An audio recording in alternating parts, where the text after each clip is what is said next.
Good morning and a warm welcome to your show, Sunny Mornings in Boston. I'm your host, Melissa, and it's Thursday, August 29th. You'll be interested to know. 27 years ago, today, in 1997, Netflix was founded by American entrepreneurs Reed Hastings and Mark Randolph. Originally a video rental company, it later expanded into video streaming and production. This transformation revolutionized the entertainment industry, making Netflix a global leader in digital content distribution and original programming. So now you know. And now, it's time for the weather report. It looks like we're in for some mostly sunny skies today, with temperatures near 71 and a northeast breeze around 13 miles per hour.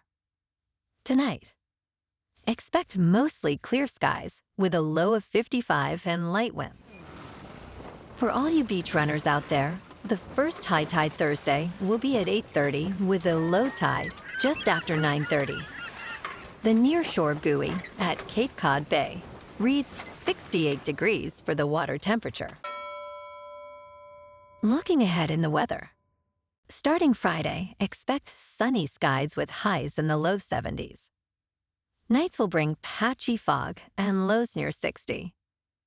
Saturday and Sunday bring a chance of showers and thunderstorms with highs in the low 80s. Labor Day will be sunny and clear. Bonjour, food enthusiasts. This podcast is brought to you by Versailles Cafe and Pastries in Encinitas. Nestled on El Camino Real South, just north of Encinitas Boulevard, this cafe is a haven for culinary delights. Indulge in their amazing Eggs Benedict or their gluten-free crepes.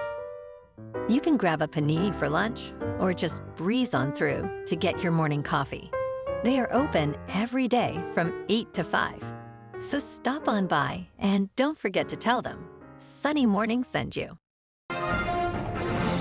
In local news, a strike threat looms over the Boston hotel sector, with nearly 36 hotels potentially facing staff shortages as early as this weekend.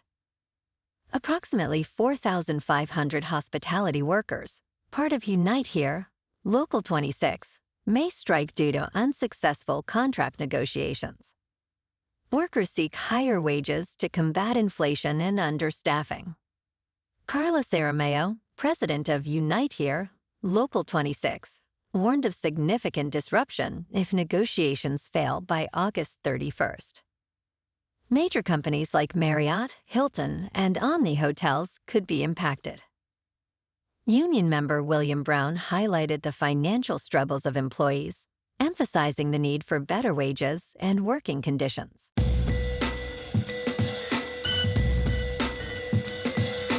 Now on to sports. Caitlin Clark has set a new milestone in the WNBA, hitting her 86th three-pointer to break the rookie record. Known for her long-range shooting, Clark surpassed the previous record of 85 set by Ryan Howard in 2022. Remarkably, she achieved this in just her 31st game, compared to Howard's 34th. Clark, playing for the Indiana Fever, now leads the league in three-pointers made, tied with Minnesota's Kayla McBride at 87. Despite a lower shooting percentage, Clark has been pivotal, leading the Fever to a 3-1 record since the Olympic break. In local sports, the Red Sox at Fenway Park beat the Blue Jays 3-0. And tonight, it's the final game of the series with the Blue Jays. In top news, accountants are in short supply, and the profession is struggling to attract young talent.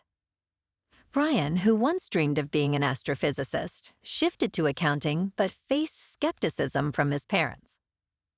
The American Institute of Certified Public Accountants reports that about 65,000 students completed accounting degrees in the 2021 to 2022 school year, an 18% drop from a decade earlier. The shortage is causing financial discrepancies in corporate America. To attract more accountants, experts suggest increasing pay, making the curriculum exciting and easing certification requirements. In business news, as the presidential election nears, several key bankruptcy policy issues are coming to the forefront. Congress, along with a new administration, will tackle matters related to insolvency. During the Biden administration, significant changes occurred, including a Supreme Court ruling against Purdue Pharma, complicating mass lawsuit resolutions in Chapter 11 cases. Additionally, new guidelines made it easier for student loan borrowers to discharge debts in bankruptcy. The Texas two-step tactic, used by companies like Johnson & Johnson, remains controversial, while venue shopping for favorable bankruptcy courts persists. The expired $7,500,000 threshold for small business bankruptcy filings also awaits legislative action. In crypto movement, Bitcoin is just under $59,200. Ethereum is just over $2,500. And Solana is $144. Moving on to a more local vibe. In our community spotlight on health and wellness, we are working with a national Pilates studio to bring you some free classes, so listen up.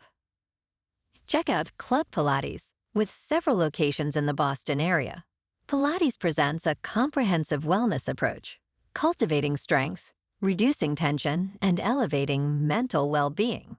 Scientific research affirms its benefits. So now you can check out Club Pilates for a free class. With locations in Canton, Wellesley, Hingham, Brookline, and Framingham, just be sure to tell them Sunny Mornings sent you by. And now, back to the show. Let's talk tech. The Third United States Circuit Court of Appeals has ruled that TikTok could potentially be liable for recommending a blackout challenge video to a girl who died, raising questions about Section 230, a law granting social media companies legal immunity.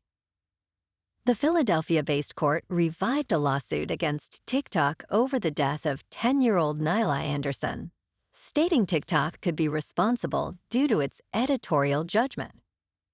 Section 230 of the Communications Decency Act offers broad protections to tech companies, but politicians argue it gives them too much power. The Anderson family hopes this ruling will prevent future tragedies. And in entertainment news, Apple's upcoming film, Wolves, directed by John Watts and starring Brad Pitt and George Clooney, has seen a significant shift in its release strategy. Initially promised a robust theatrical release, Wolves will now have a limited one-week run in theaters before streaming on Apple TV Plus, starting September 27th. Despite this pivot, Watts emphasizes that Wolves was created for the big screen, showcasing his expertise from revitalizing the Spider-Man series. The film follows two fixers, played by Clooney and Pitt, tackling a fallout from a hookup gone wrong, and features stand-up performances from Amy Ryan and Austin Abrams. Well, alrighty folks, it's time for the quote of the day. And today, our quote comes from the American actor and filmmaker, George Clooney. And he said, "I'm kind of comfortable with getting older because it's better than the other option, which is being dead. So I'll take getting older." And that's a wrap for this morning. You can check out our Instagram, YouTube, and TikTok for some captivating aerial videos with local news and the weather reports. Have an amazing day, my good friends. We'll see you tomorrow with another episode of Sunny Mornings in Boston.